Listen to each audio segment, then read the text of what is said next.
Good morning students.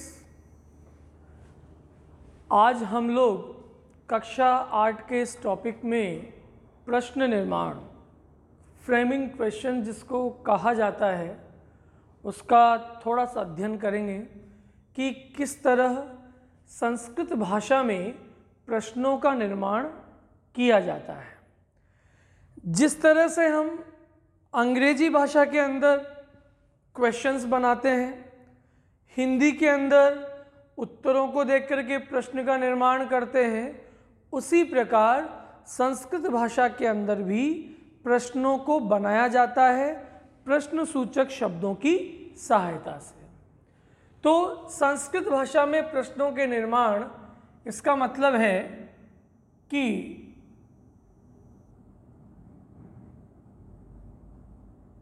किसी भी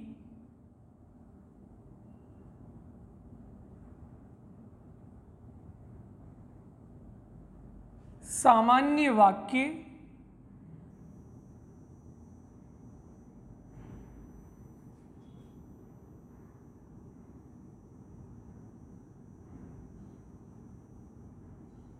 सकारात्मक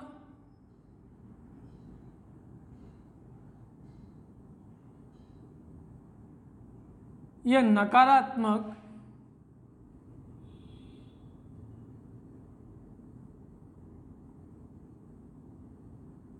उत्तरों को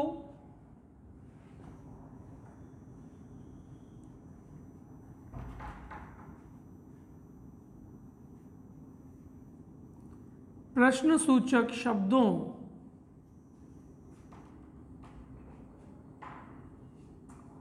की सहायता से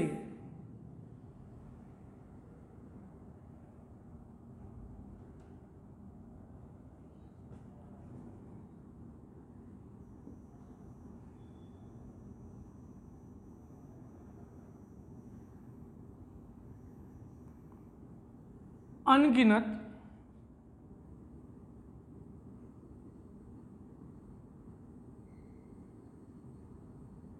प्रश्नों का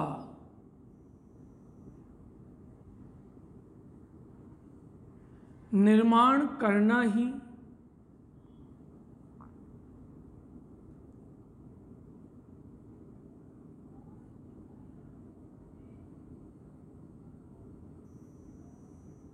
प्रश्न निर्माण कहलाता है।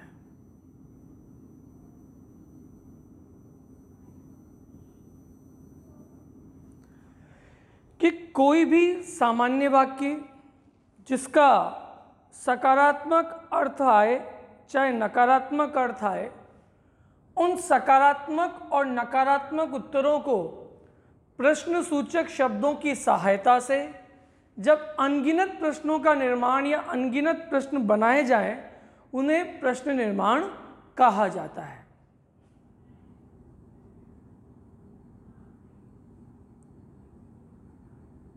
प्रश्नवाचक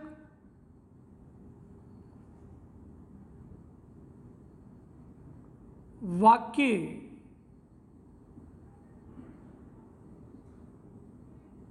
बनाने पर, प्रश्नवाचक वाक्य बनाने पर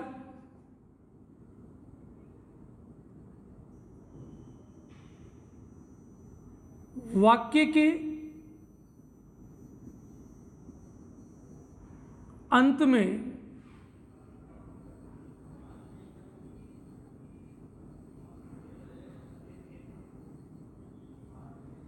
प्रश्नवाचक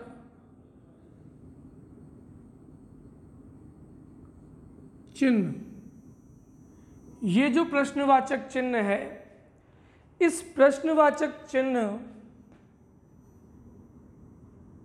का प्रयोग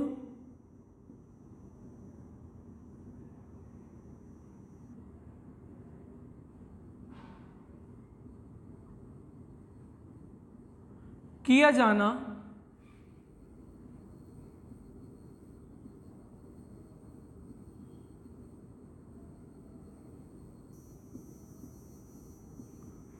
अनिवार्य है। कि जब भी हम कोई प्रश्नवाचक वाक्य बनाएं तो प्रश्नवाचक वाक्य बनाने के साथ साथ उस वाक्य के अंत में प्रश्नवाचक चिन्ह का प्रयोग किया जाना अत्यंत आवश्यक है। संस्कृत में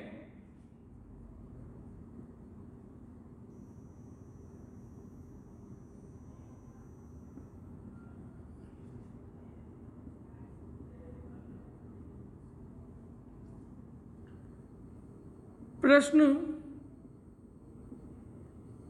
निर्माण में दो प्रमुख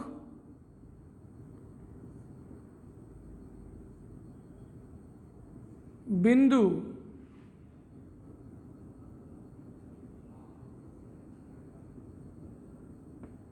सहायक है। दो प्रमुख बिंदु इसके लिए सहायक है। पहला,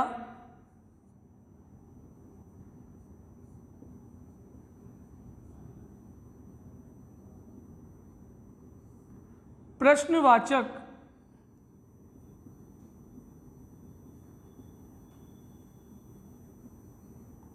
या प्रश्नसूचक अव्यय। इसमें पहला है प्रश्नवाचक या प्रश्नसूचक अव्यय और दूसरा है किम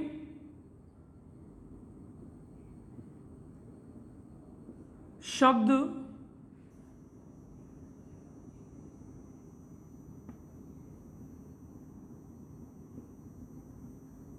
तीनों लिंगों में। पहला है प्रश्नवाचक या प्रश्नसूचक अव्यय और दूसरा है किम शब्द का प्रयोग क्रमशः तीनों लिंगों के अंदर किस प्रकार से किया जाए। इस तरह प्रश्न निर्माण में ये दो प्रमुख बिंदु सहायक हैं। ठीक है।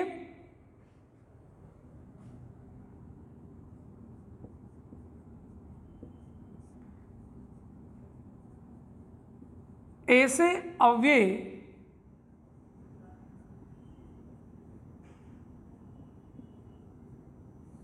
या शब्दांश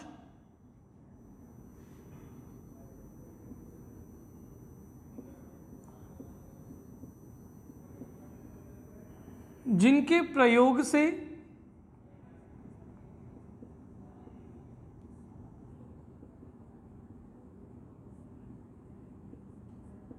प्रश्न बनता हो।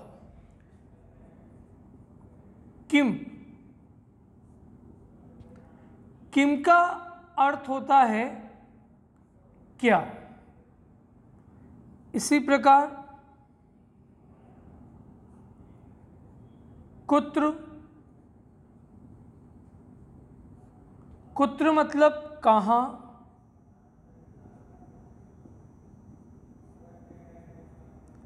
कदा, कदा मतलब कब,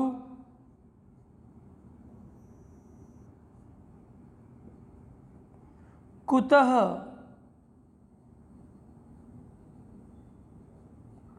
कुतः यानी कहाँ से,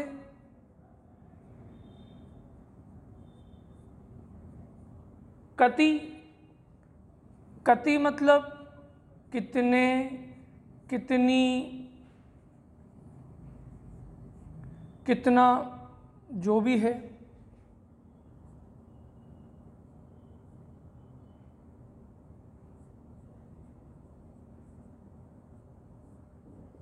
किमर्थम,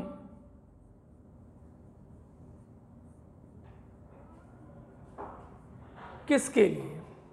तो यहाँ कुछ शब्द दिए हुए हैं और इन शब्दों को देख करके हम कर सकते हैं कि ऐसे अव्यय या शब्दांश जिनका प्रयोग किया जाए और उनसे एक प्रश्न बनता हो। जैसे पहला टॉपिक दिया हुआ है किम, और किम का अर्थ हिंदी में होगा क्या। किम का अर्थ होगा हिंदी में क्या, और अंग्रेजी में बोलेंगे व्हाट। मैं खाना खा रहा हूँ, मैं खाना खा रहा हूँ। तो इसका जब प्रश्न बनेगा तो प्रश्न बनेगा तुम क्या खा रहे हो। तो किसी भी वस्तु को इंडिकेट करने के लिए हम किम शब्द का प्रयोग as a WH word Sanskrit प्रश्न निर्माण में करते हैं। तो किम का प्रयोग होगा वस्तुओं के प्रदर्शन या वस्तुओं को दर्शाने के लिए। वस्तुओं के माध्यम से अगर कोई प्रश्न पूछना चाहता हो तो उसके लिए किम शब्द का प्रयोग किया जाता है। दूसरे नंबर पे है कहाँ। कहाँ मतलब स्थान को दर्शाने के लिए। पहला हो गया वस्तु दर्शाने के लिए और कुत्र का प्रयोग हुआ स्थान को इंडिकेट करने के लिए, स्थान विशेष के बारे में बताने के लिए कि राम कल जयपुर जाएगा। राम कल जयपुर जाएगा तो राम कल कहाँ जाएगा।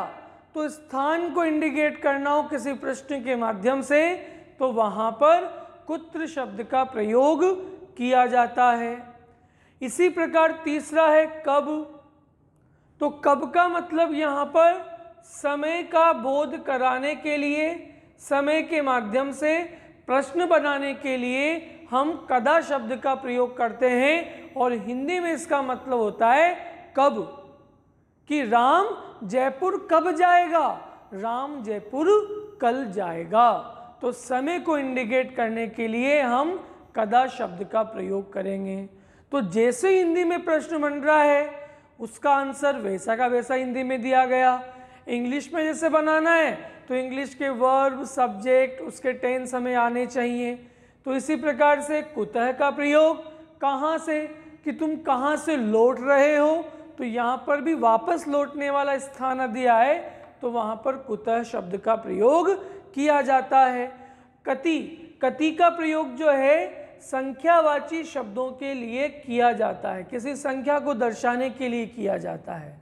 ठीक है। इसी प्रकार किमर्थम, किसके लिए, क्या कारण, किसी कारण को इंडिकेट करने के लिए हम किमर्थम शब्द का प्रयोग कर सकते हैं। और सबसे आखिर में है कथम। कथम का मतलब होता है कैसा, कैसी या कैसे। किमर्थम, किमर्थम यानी किसी कारण के लिए और कथम यानी कैसे, तुम कैसे हो, तुम्हारा स्वास्थ्य कैसा है। जिस तरह हम हिंदी में पूछते हैं वैसे ही संस्कृत में भी इनके शब्द का प्रयोग करते हुए इन वाक्यों की संरचना की जाती है। दूसरा बिंदु था किम शब्द तीनों लिंगों में, कि किम शब्द हमें आने चाहिए। इसलिए आप लोगों को जब सबसे फर्स्ट लेक्चर में कहा था कि शब्द रूप और धातु रूप हमें आने चाहिए, क्योंकि शब्द रूप और धातु रूप के बिना किसी भी प्रकार के संस्कृत भाषा को पढ़ पाना, संस्कृत के अलग अलग टॉपिक को डिफाइन कर पाना बहुत मुश्किल होता है। तो किम शब्द के अंदर तीनों लिंग मतलब किम शब्द आपको पुल्लिंग में भी आने चाहिए, किम शब्द स्त्रीलिंग में भी आने चाहिए और किम शब्द आपको नपुंसकलिंग में भी आने चाहिए। इस तरह किम शब्द और प्रश्नवाचक अव्ययों की सहायता से हम किसी भी प्रकार के संस्कृत भाषा में प्रश्नों का निर्माण कर सकते हैं। धन्यवाद।